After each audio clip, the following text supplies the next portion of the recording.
Yo, Big D ready to recap all things division round. So we're talking Rams, Bears, Texans, Patriots, 49ers, Seahawks, Bills, Broncos, Drive to the Top Production, Spunky Spectrum Sports YouTube page, my Pet Personal Facebook page, and my Twitch page, the Big D 3300.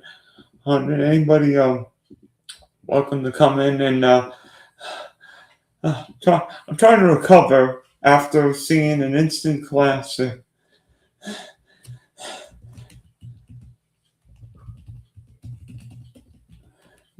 Between the Rams and the Bears. Heart goes to the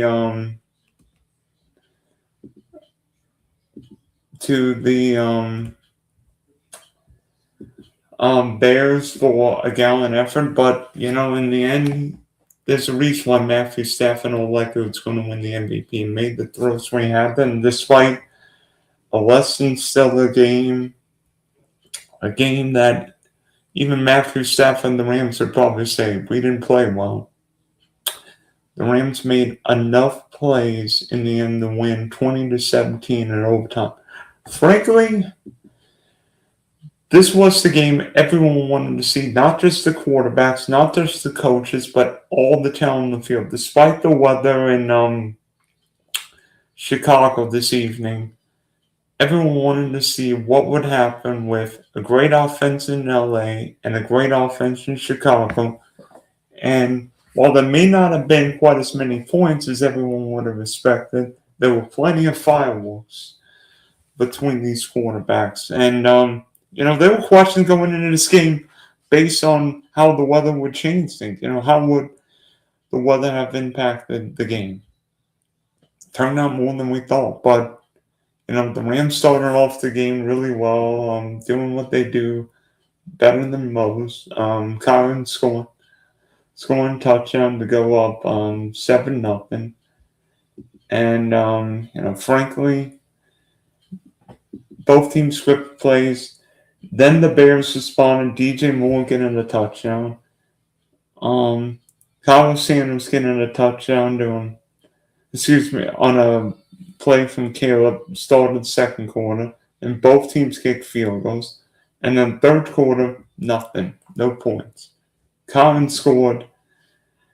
Make it 17-10, and Cole Kmet tied it up with a touchdown literally with 18 seconds left, and then Harrison Evans won late in the first period of overtime, winning 20-17. Want to talk about the big plays.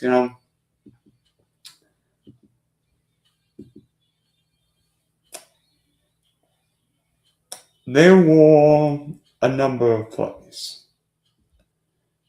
First one, you could argue, Kyron Williams scoring after the Rams, believe intercepted Caleb on the first drive of the game. And Kyron, everybody looks at Kyron as, oh, he's just a Sean McVay product. This guy's a runner. But Kyron's a really good running back, maybe a patient running back.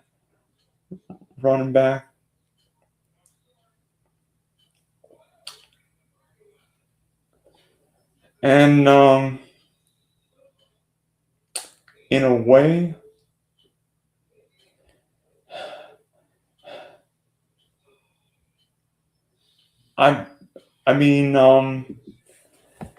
it's just amazing what Kyron can do, despite not being the most athletic back. And then, then afterward, Caleb responded, finding DJ Moore. What's with DJ Moore and clutch touchdowns the last 4 or 5 weeks?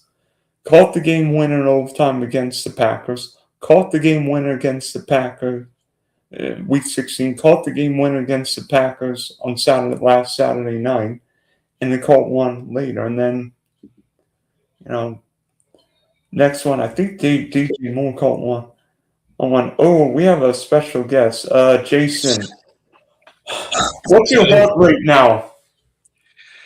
Oh, wow. I got to tell you, well, first of all, that was a much better game than the Texans-Patriots game. And San Francisco, Seattle, give you that. Yeah. But yeah, I mean, obviously, I didn't have a particular horse in this race, but my ex brother in law, who is a huge Rams fan, I called because he told me his team was not going to let me down. They were going to beat the Bears. And yeah, it got dicey there for a minute, but I called him up like 10 minutes ago. And all I said to him, Dylan, was thank you. Thank you. Thank you. Thank you. So I thought it was a fun football game. I mean, I didn't think it was going to be a high scoring affair by any means because of the weather, because of the team's two great defenses. So, but again, much better than Houston, New England earlier today, and like you said, San Francisco and Seattle too. I think it was weird that in a way, despite the quarterbacks, that it seemed like the offense was slowed down. Maybe it was the weather, maybe the wind played a bigger deal than what happened in Foxborough, but it seemed like both offenses stalled a little bit. Yeah, I think, and they said it on the pregame show too on NBC that they were really going to try the Rams, especially, were really going to try and focus their offense on the run, given that the wind gusts were coming in, that it was really cold. But obviously, they had to make adjustments in game. And Stafford, I think, threw the ball 48 or 49 times in this game. 42 times. Yep. Okay, so yeah, obviously, they didn't exactly stick to their primary game plan. But I will say this, that when they had to break the big runs and when they had to gain the extra yardage, Kyron Williams was able to do that for them tonight. So it wasn't like they were a completely one-dimensional offense. They were trying to mix it up, basically going play-by-play, Dylan, is what it felt like. Yeah, and one of the biggest runs in the game was that fourth. Well, I think it was either third or fourth down by Puka. Yeah, Which exactly. reminded me of the Super Bowl where Cooper Kupp got a big conversion late against the Bengals. Yep, that's right. Well, and then also, I mean, in overtime, when Devontae Adams from Fresno State made that incredible catch in overtime, I initially thought they were going to overturn it. I said, great, here's another controversial call that's going to determine the outcome of the game. They didn't. They ruled it a complete catch, which is what they should have because it was complete. But Devontae made a heck of a grab. And at first it looked like he had only one toe, 1 foot in bounds. But sure enough, he had dragged his back left toe right as he brought the ball in and right as his right toe stayed in bounds. So had that play been overturned, that would have completely stunted the Rams' opportunities there to get to within field goal range and have Mevis make the eventual game-winning kick. And funny as it is, that's probably not the best catch that a wide receiver made. DJ Moore made a one-handed catch, and I don't know where we're going to rank Caleb Williams' best throws or craziest throws. Maybe craziest throws, because on that play to Cole Kmet, high roast, thank you. That crazy touchdown when Caleb goes all the way back to the 40-yard line, throws it like 50 yards to Cole Kmet. Yeah. Yeah, that was, I mean, literally. Wait, who has the nice hair, me or him? I hardly have any hair on this side. My hair is falling out. Okay, but at any rate, no, you're right. Like when he tossed that one up to Komet, I was just like, "Are you kidding me? Are you kidding me? This is either the luckiest team or that was a hidden play that they kept stashed in the playbook for situations like that." Yeah, and I'm like thinking back to what happened against a particular team that won't be named here, but I'm Say it. yeah, I'm not going to say I'm not one, but That's all right. And then Cole Kmet's right there, and I'm like, the way Durant's playing, he might turn into Kevin Durant for all we know. Well, I was curious as to why Durant just didn't stick to Komet. I mean, it's like he stopped and turned, almost like he stopped and turned around to see what was going on, or Komet juked him and he was supposed to go one way while Komet went the other way. I don't know. That was really weird. I said to myself, why didn't you stick to Komet all the way through? It's almost like he had stopped or he got faked out or something. So that's what was most frustrating. I'm like, how do you get burned that deep? But I mean, hey, like you said, it happened to a certain team last week, which shall remain nameless. So I have very little room to talk about in that department. And I know, and I didn't check X or during the game at all, but I was thinking when that touchdown happened, I'm like, Ben Johnson's going for two, and I was a little surprised he kicked the PAT. Were you surprised? And maybe it was thinking without Loveland, better off going to overtime. Yeah, I think Loveland not being in there affected his decision. I also think Dylan, if there was more time on the clock, he probably would have gone for two. I think if there had been, let's say for argument's sake, a minute 50 left on the clock, he probably would have gone for two. I thought given that Loveland wasn't in there and also that there wasn't a lot of time left on the clock in regulation is why he didn't go for two. Because if the Bears do attempt to go for two there and they don't make it, then they trail by one and you're still giving the Rams a good shot to come back and win the game. So I agreed with Ben Johnson's decision to go for the point there because, again, given the situation, the time they had on the clock, that was the right decision. He made the right call. At least I felt he did. Yeah, and then a few people were wondering should the Rams have gone for it. I mean, under normal circumstances, I think you'd be aggressive, but with 12 I have no idea how much time was left after the return. Let me see. Returns. That would have been end of half. 13, yeah, 13 seconds from the 27-yard line. I think I'm better off kneeling there. The way the game's going, I'm like, I'll take overtime. Yeah, yeah, definitely. You know what? There were just like with every single game, with every playoff game, there's always going to be decisions that are second guessed. Should he have gone for it here? Should he have played it safe and taken the points here? I mean, I mean, take a look at the Texans Patriots game from earlier today. Well, I we mean, will, but I want to talk more about the overtime. Rams get it first, don't do anything. Then the Bears get it, and some turnovers are based on the quarterback. Some turnovers are based on the wide receiver. Some turnovers are based on the DB.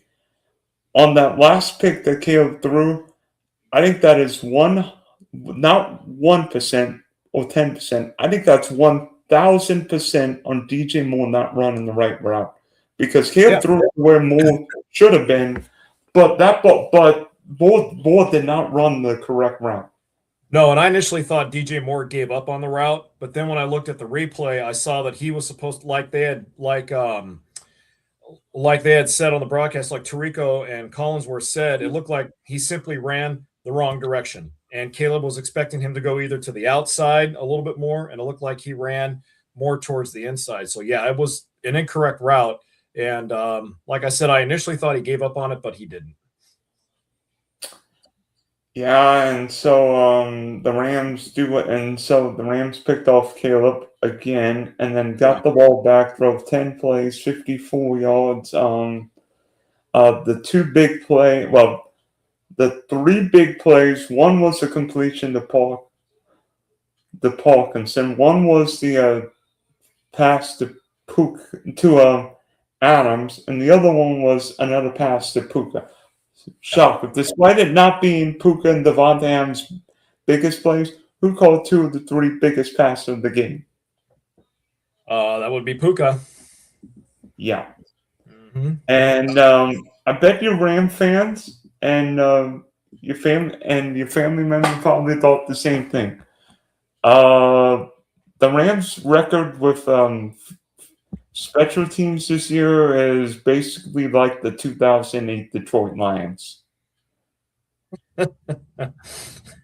Yay. Not good. Well, hey, you can't win them all, right? Well, they found. Well, good news. The Rams actually won a game on a kick. Yep. Yeah, and it may not be the NFC championship we want. I think everybody wanted Seattle, San Francisco, not the Rams in San Francisco.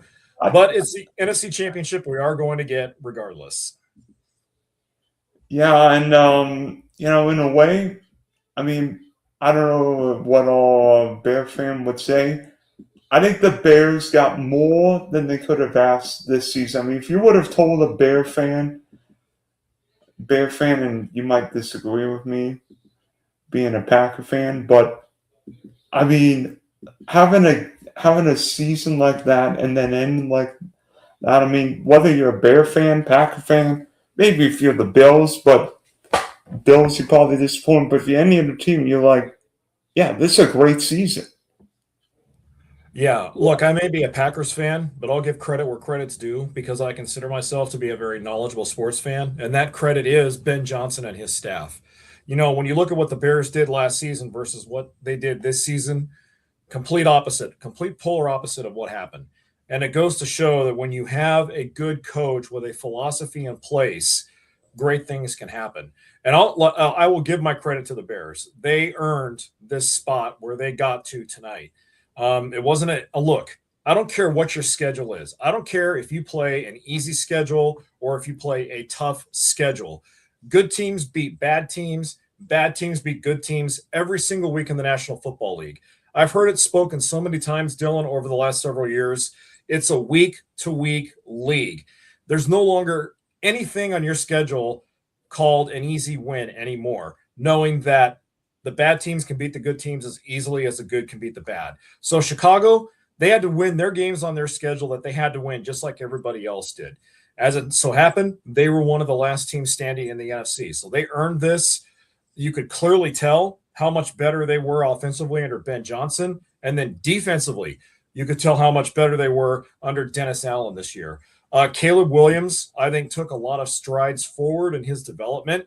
Obviously, like any young quarterback, there's still a lot of things that need to be worked on. But I think Chicago right now is in good hands with Ben Johnson. He's obviously he knows what he's doing.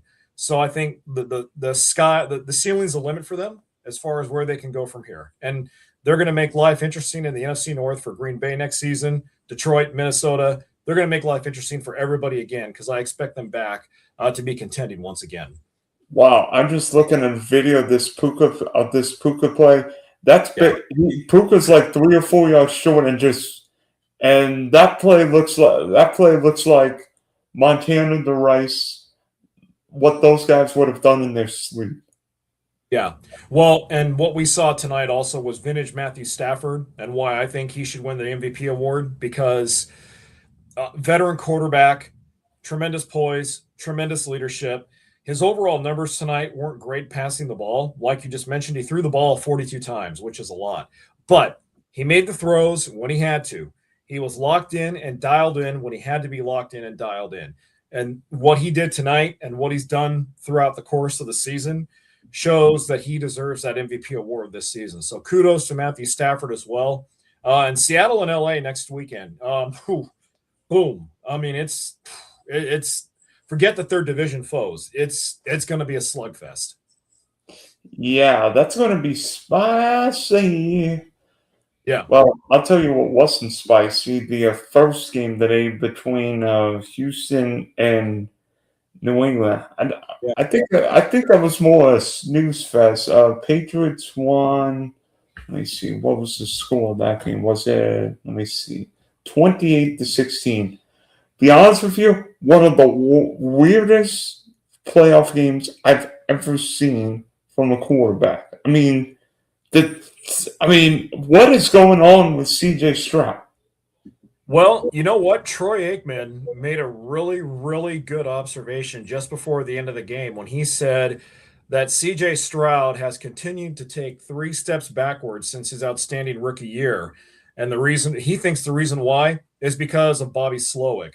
When Bobby Slowick, who was responsible for his development in his rookie year, left, and I think he went to Atlanta, if I'm not too much mistaken. Thank you. When Bobby Slowick left, ever since at the end of CJ Stroud's rookie year, CJ has taken steps backwards. He has regressed rather Actually, than progressed. Miami this year. Sorry, Miami.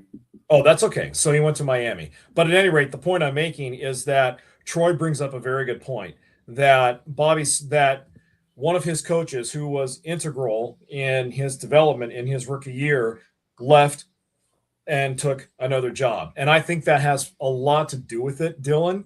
We really underestimate in the National Football League, we really underestimate how important certain coaches and certain coordinators are to certain players, especially at the quarterback position. And, when I am having watched CJ Stroud play the last 2 seasons, it just seems to me overall, his confidence is not there the way it was his rookie season. In his rookie season, he came out smoking. He came out trying to prove everybody wrong, that he could play the position, he could make the right choices. And he did that for the most part. But the last 2 seasons, he's fed right into the naysayers. So I think Houston's biggest goal in the offseason should be how to get CJ Stroud right. Because my fear is they're going to cut bait with him. They're going to let him go. And then, boom, they're going to be back to square one, trying to find a franchise quarterback yet again, like they said they found when they drafted CJ Stroud. I hope they don't do that. But they need to find a way to get a coach that can speak to CJ, but more importantly, just get him back into a level where he's confident again. Because I watched the whole game just like you did, Dylan, and just looking at his body language out there, he didn't have any confidence out there today. He didn't have confidence in himself, in his teammates. It didn't help that that Dalton Schultz went out of the game because of an injury, his big tight end. And obviously it didn't help that they didn't have Nico Collins, which they knew they weren't going to have. And yeah, I agree with you, Rav. He was terrible, but his line was worse. Rav brings up a good point. Quarterback is only as good as your offensive line. And Dylan, the old saying goes, in football, games are won and lost in the trenches. So, I hope, again, I think Troy's right. Not having Bobby Slowick there in Houston has affected him, but still, you got to come out, you got to make the plays. CJ didn't do that. And for a second, just to close, because I've been rambling on here, just to close, I thought both teams were trying to tie a new record for the most combined turnovers in one playoff game. Because it seemed like whenever Stroud would toss an interception, Drake May would fumble or toss an interception. Stroud would get the ball, toss another pick. Patriots would get it back, they would fumble or whatever. So, yeah, you're right. It was a calamity of turnovers, to be sure. By the way, you want stats? Let me see. Let me see. Oh gosh. Record for most combined turnovers in an NFL playoff game, 12. Jake Delhomme had 6 for the Carolina Panthers against the Arizona Cardinals 2009 Divisional Round. Oof, not good. I remember. Yeah. I remember Delhomme. Yeah, that's not a pretty stat line. Yeah, that was against Kurt Warner. I think that was the year Larry Fitzgerald had like 1,000,000 yards in 4 playoff games for the Cards that year. Yep. But looking at, for how bad Houston's offense was, that defense scares the living bejeebers. I can attest because the Jags played Houston twice. They scared the living bejeebers out of me. That defense kept them in. They did. Yeah, they did. Unfortunately, the lack of offense couldn't bail them out. And you know what? Credit to the Texans defense. They played their guts out.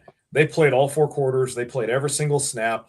They just got tired down the stretch. And you know what? You can have a great defense. And I know the old saying goes, defense wins championships. But you know what? When I last looked, you have to score points to win football games. So that's just proof that goes to show you need to have a great defense and a more than competent offense to win football games. It's no longer a one-lane highway. Yeah, and for the Patriots today, a little bit of good, a little bit of bad, a little bit of ugly. Good, the defense really got after Stroud, forced some mistakes, took advantage. But I don't know what to make of Drake May. He was sacked, 5 times last week, 5 more times today. The running game really didn't get anything going. Drake May was under duress and only threw the ball for $179. Sure, the weather wasn't great, but I don't know what to think of Drake May's performance. Here's what I'm going to think of Drake May's performance. It wasn't great. but it wasn't bad. There were some things out there I saw that I liked. He did have the 3 fumbles. Actually, technically, he had 4. He recovered one of the fumbles that he made. But overall, there were 3 that were lost, 1 that he recovered, if I'm correct on that.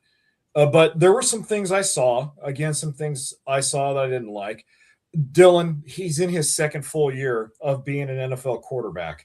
And so, with that being said, I wasn't expecting him to go vintage Tom Brady out there. In fact, I had tweeted before the game started that I thought one of the keys to the game was going to be how would Drake May adjust to Houston's pass rush? How would Drake May adjust to the pressure throughout the game from Houston? And you know what? We saw some glimpses of Drake May in his rookie year. And this was one of the big questions being asked of him before this weekend was how would he handle playing a better opponent? Because everyone says, well, New England had an easy schedule and a cakewalk getting to this stretch. All right, fine. If that's your argument, great. More power to you. But he's only in his second full year as a quarterback. I would hope as he continues his progression, he learns from this. He gets better from it. I will say this. I think he's in a system right now in New England that favors his talents. So I hope they keep it that way. Yeah, and I think in a way, Josh McDaniels the perfect coach for Drake May. Yeah, indeed, Tim. Hey, good games this weekend. We're going to talk Bills Broncos next. So I mean, funny. Even though New England's playing on Championship Sunday for the first time since Tom Brady, I don't feel like this is the finished product in New England. I feel like this Patriot offensive line needs another draft. I feel like the Patriots need another weapon offensively. But that defense is better than we think. Christian Gonzalez might be the best cornerback in football. These defenses, it reminds me. This Patriot team reminds me of those Rabel teams in New England. Because guess what? They're so fundamentally sound. They don't give up big plays. And if you're just not going to hold on to the ball, the Patriots are more than comfortable, not just taking the ball, but going to the house like who intercepted Marcus Jones did for the first touchdown. Yeah, all the talk was about Houston's defense coming into this game, rightfully so. They were one of the top Second touchdown for New England. Yeah. But New England had a top 10 defense in the NFL this season for a very good reason, and we saw that throughout this whole game. You mentioned Christian Gonzalez. I agree with you. I think his star is rising. He's already, I think, one of the best lockdown cover man-to-man corners in the league. We saw that today. And you hit the nail on the head, Dylan. They have taken the identity of their head coach. I saw Mike Vrabel play just like I'm sure you did. Vrabel was a no-nonsense, tough as nails SOB for a linebacker. He was actually a hybrid linebacker defensive end. I seem to recall Bill Belichick would bring him in on the line on several special pass rushing packages. So he excelled at both positions when you think about it.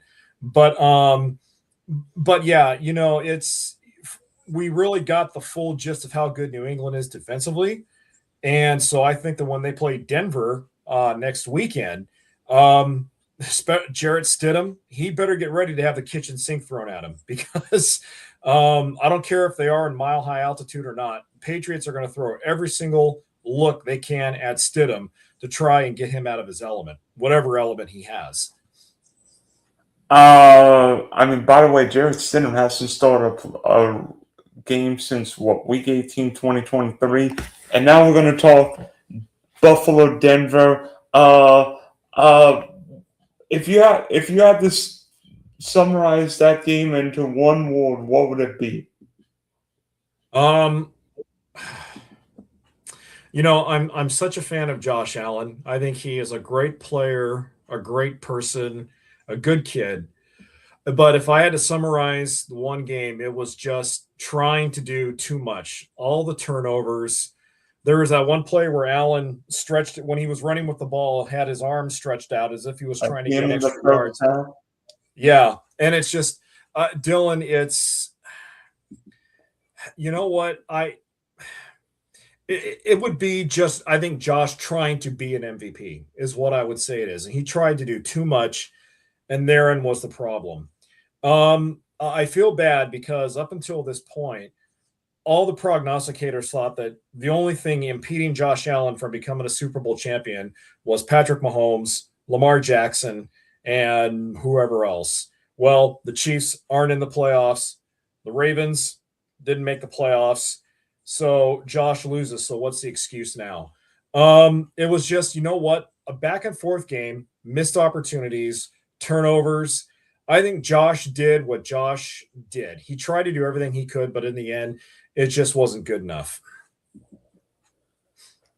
I've got one word: nuts.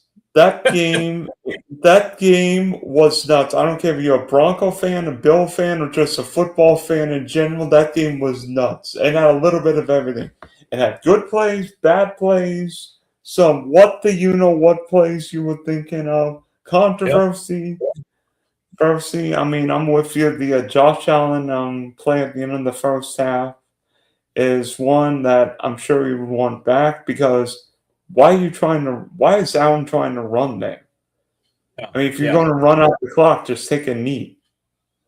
Instead, he gifted the Broncos 3 points, and Buffalo went down 20, went into the half down 20-10, ended up being 23-10, and then the Bills became the Bills, Yeah. scoring Yeah.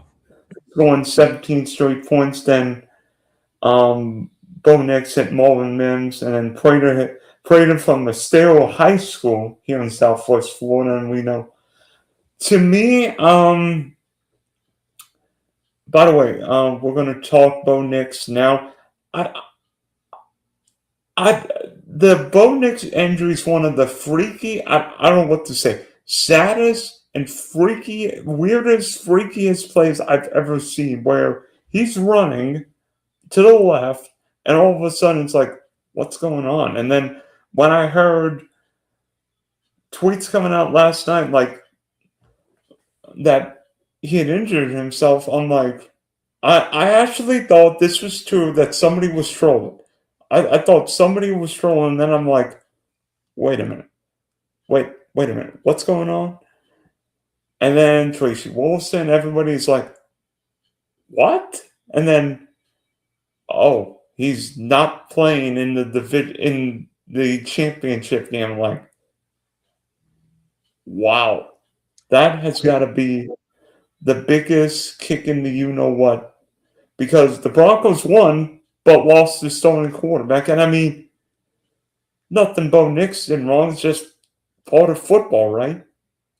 Yeah, unfortunately it's part of football. And you know what, Dylan, it's interesting that we're on the subject of Bo Nix right now because there was a story that also came out on yardbarker.com where apparently Sean Payton was quoted either directly or indirectly saying he wouldn't have drafted Bo Nix with injury knowledge. Apparently, according to this story in yardbarker.com, Nix suffered almost the exact same injury when he was at Auburn before he transferred to Oregon. And that was one of the main, I guess, main questions about him coming out of Oregon was that ankle injury. And would that come back And and then, resurface? and then Bo Nix suffered another ankle injury against Washington in Yeah. 22, I Mhm. think it was. Yeah.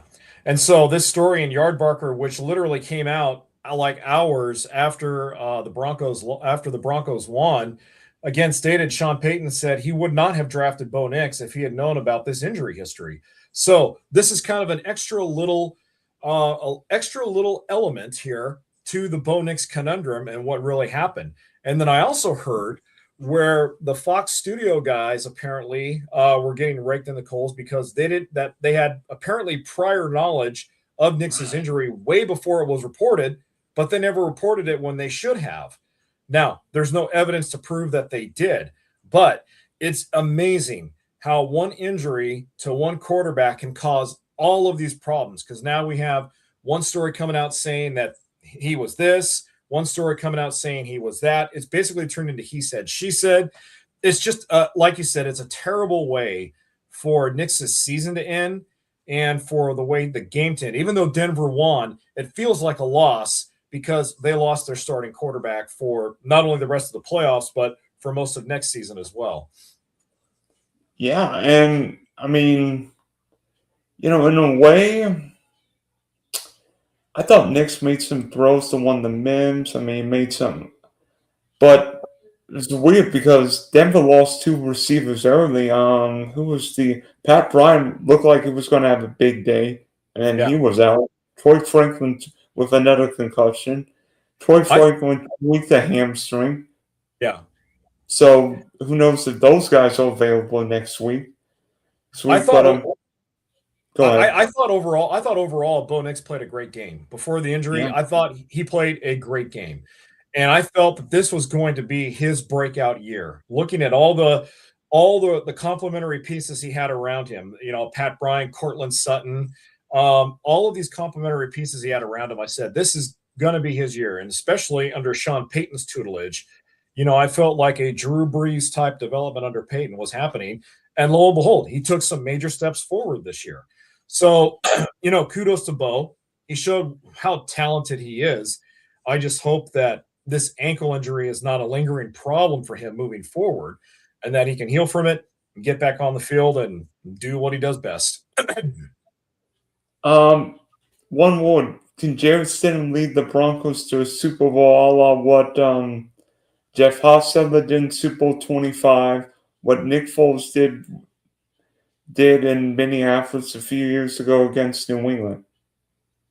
Well, there's always a possibility. You don't ever want to rule it out. But you brought up something really good, and that is Jarrett Stidham hasn't taken a snap under center since 2023. So, yeah, as much as I want to say he can, I don't know, Dylan. I mean, I just with that New England defense, I don't know. I haven't seen enough of Stidham to tell you whether or not he can do it. I'll tell you what, I'm glad I'm not in his shoes right now. But there's always a possibility, though. You never know. They are going to be at home. They do have a top-ranked defense to keep them in the game. And New England, while they're good offensively under Drake May, they don't exactly light up the scoreboard. So they have that kind of working. He has that working in his favor as well. And if there's any coach who can handle a backup quarterback, Sean Payton's the guy.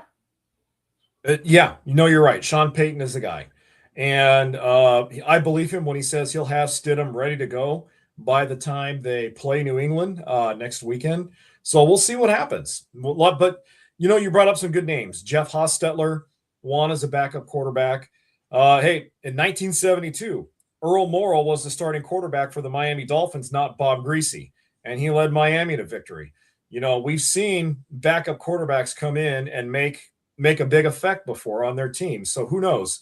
I hope I'm wrong about Stidham because I'd like to see him come out and have a good game. Back to the Bills. I was doing the math last night. In 4 of the last 5 Buffalo playoff losses, division round championship game, the Bills have lost those 4 games by 15 points. If it's 1, okay, I'll give you 1. But the Bills have lost 4 games by 15 points. Same quarterback, same head coach, same general manager. Josh Allen's going to turn 30. Yeah. Is it time? I mean, I love Sean McDermott. I think Sean McDermott's a real leader of men. But before I give you an answer, what was your opinion on the Brandon Cooks McMillan, whether it was a catch or pick? Because the more I see it, the more I'm convinced that it was an interception. Yeah, I am too. I took a look at the replay several times, and I even saw online today the actual rule that underlines how that play should be determined or how that play should be ruled upon. And based on the way the rule is written, the ref got it right, Dylan. I agree with you. It was an interception.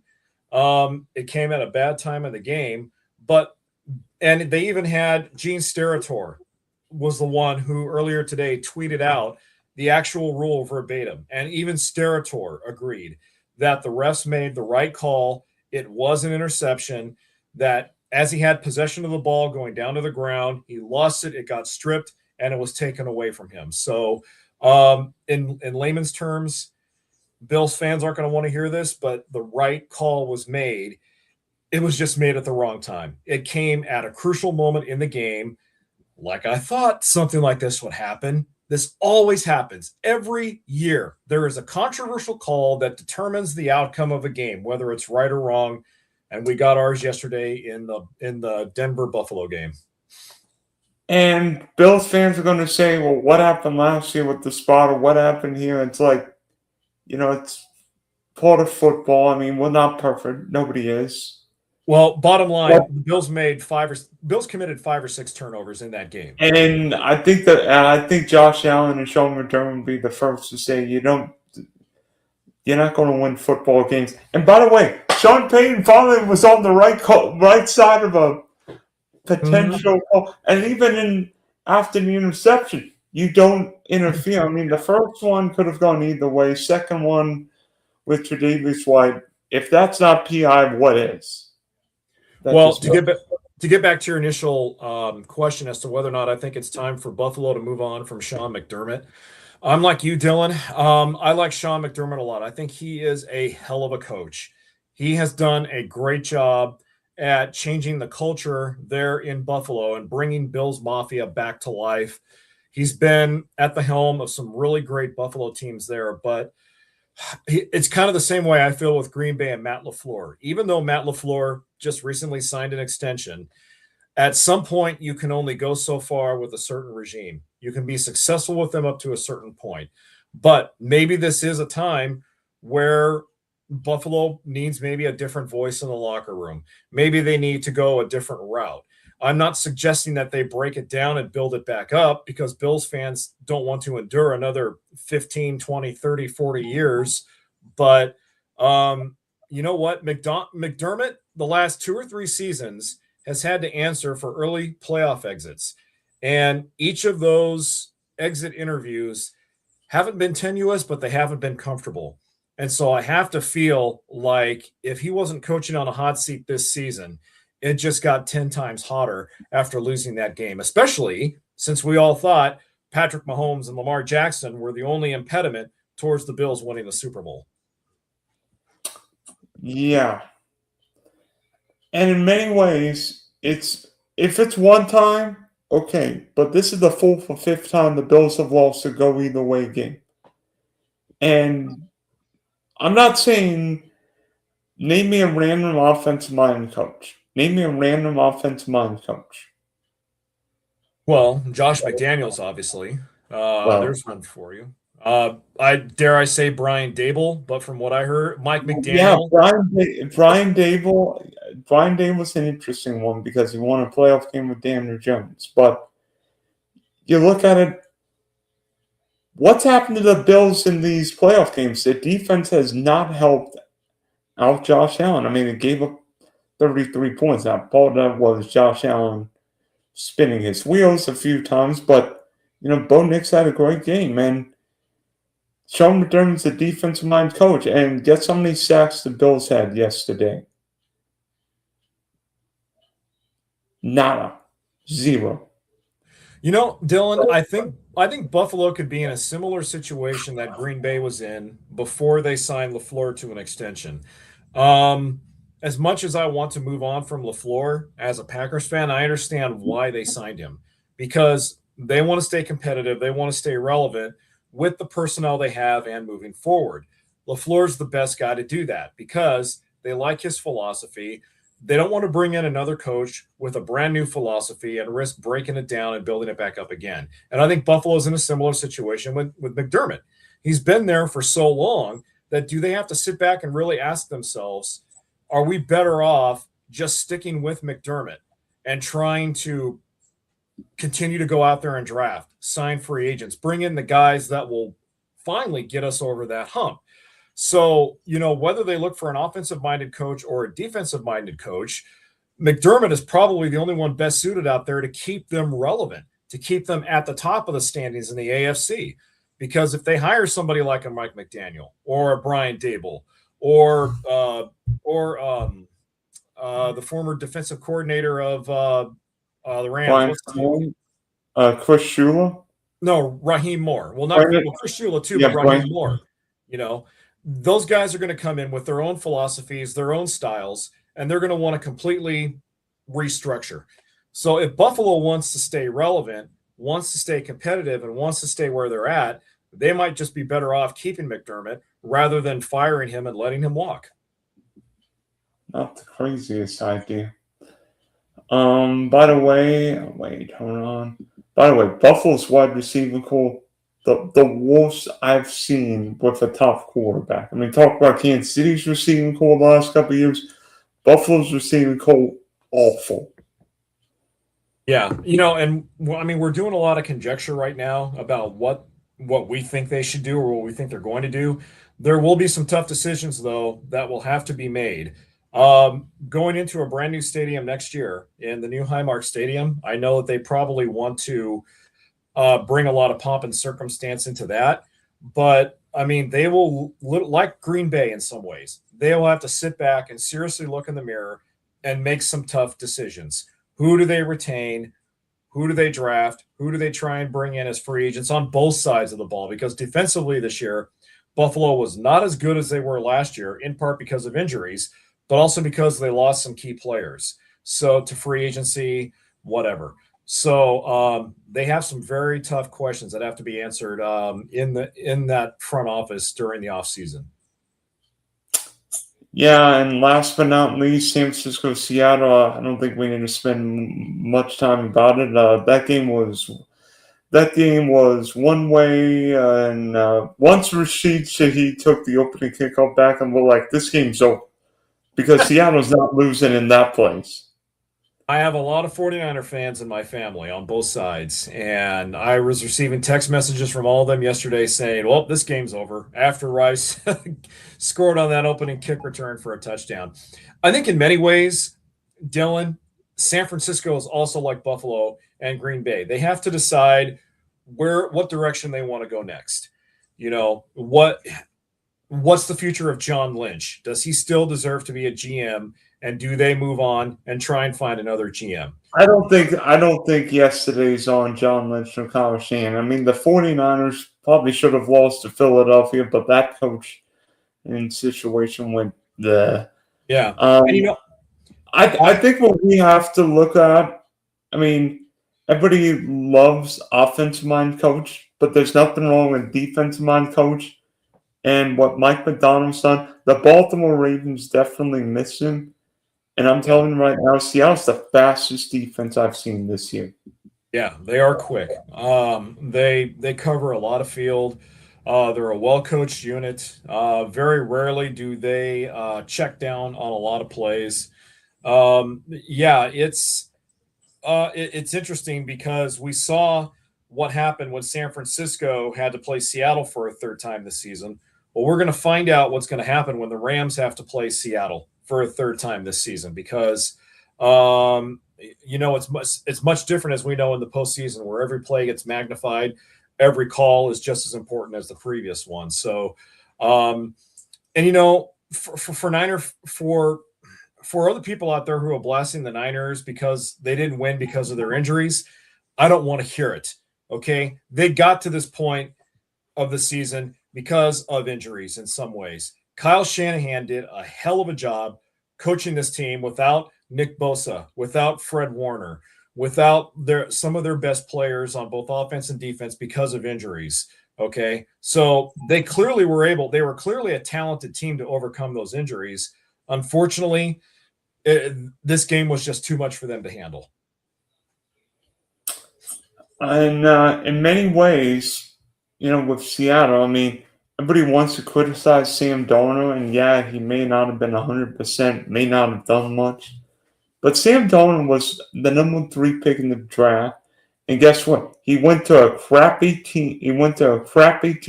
The Jets. Yeah. And then look what happened. He won 14 games in Minnesota, 14 games Seattle. Boy, Viking fans are I bet you some of those Viking receivers, Witch and Sammy would have played this year. Yeah, probably. It's you can't hit on every player, I guess. And you know what? I will say this for Sam Darnold. I wasn't convinced that he could win the big games. And I'm still not convinced because he hasn't played the biggest game yet, which will be this coming weekend in the NFC Championship game. But look, Darnold has found a place where he fits in. That's the most important thing. He's found a place where he fits in. He was drafted by the Jets. I don't need to say any more about that situation. He didn't fit in San Francisco as a backup. And when they drafted and then subsequently signed Brock Purdy, knew he wasn't going to be part of their long-term plans. He left, went to Minnesota. When they drafted J.J. McCarthy, he saw the writing on the wall. The most important thing here is he's found a team where he fits in. And they have found the elixir that works for Sam Darnold. And they've told Sam, look, we don't need you to be Dave Craig. We don't need you to be Russell Wilson. We need you to be Sam Darnold. Manage the game, make the plays when they count. And he's done that so far. He's done that all season, and he did that in the divisional round yesterday.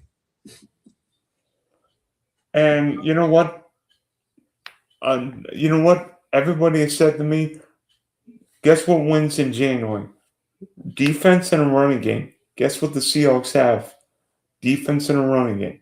Yeah, well, that running game and a pretty good receiver.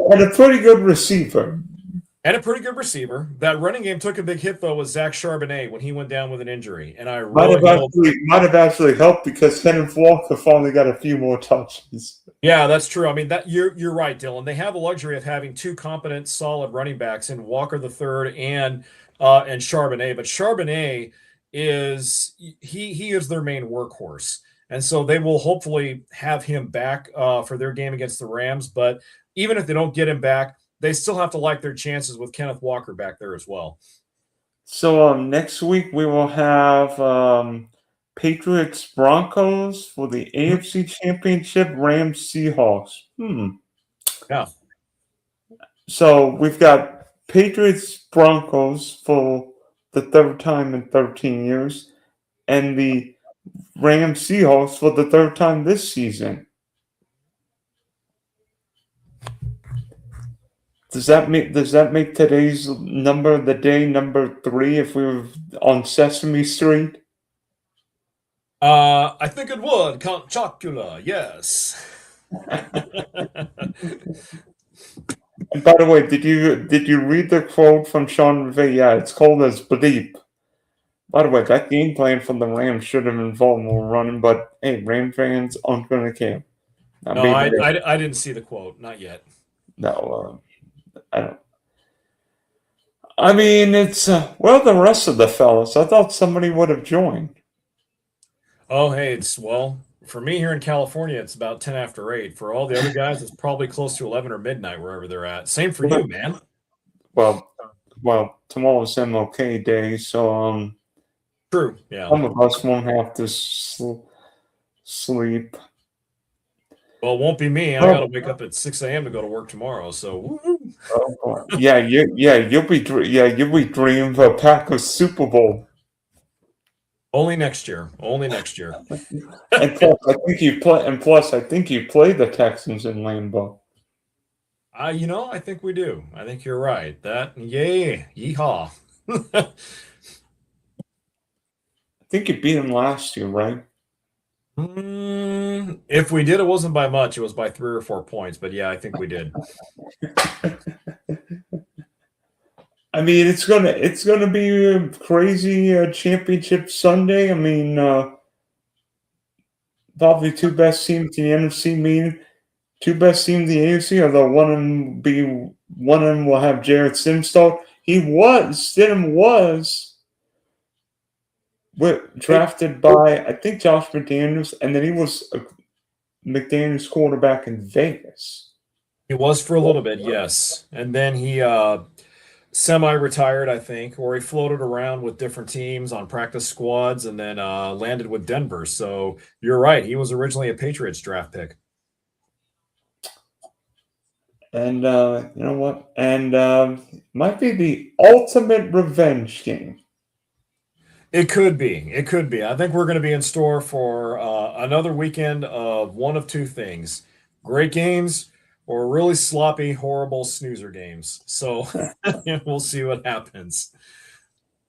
Thank you, Jason, for hopping on. Hopefully, you know what? Maybe next year's Super Bowl will be Packers Jags in Los Angeles. And you know what? If it is, I will be down there because I'm only about a 4.5, 5 hour drive from LA. So if it is, I will I'm be about a there. I'm a 5 hour plane flight from LAX. Oh, yeah. Well, this year's Super Bowl is up in Santa Clara. I'm actually a shorter drive from Fresno to Santa Clara than I am from Fresno to LA. So maybe I What should you're just like? go up to Santa Clara anyway and see what all the hype's about. What you're like 2.5, 3 hours from the Bay Area? About three, 3.5 with, I mean, Okay. subtract the traffic, but yeah, it's a much shorter drive up there than it is going down to SoCal.